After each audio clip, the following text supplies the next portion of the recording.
የከፍታ የፍካት ዓለም አዲስ ንጋት የሩህ መስከረም ረመዳን ሰበሰበን በፍቅር ዳግም።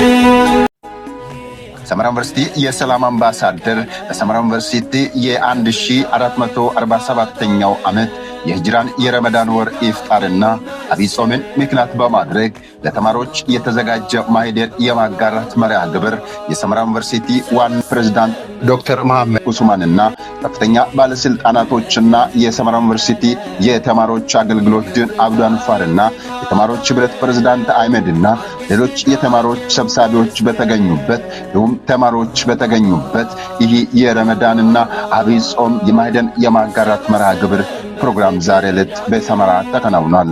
ወደዳችሁና የተከበራችሁ ክቡራትና ክቡራን ሰመራ ዩኒቨርሲቲ የሰላም አምባሳደር ብቻ ሳይሆን በተለያየ ሃይማኖት ውስጥ ባላቶች በሚመጡበት ጊዜያቶች ማህደር የማጋራት መርሃ ግብር ማከናወኗ ባህሏ ነው፣ ወግ ነው፣ ስርዓት ነው። እንግዲህ ሰመራ ዩኒቨርሲቲ የሰላም አምባሳደርነቱ የተማሪዎች ሰላምን በመጠበቅ ነው። የከፍታ የፍካት ዓለም አዲስ ንጋት የሩህ መስካት ዓለም አዲስ ንጋት ዓለም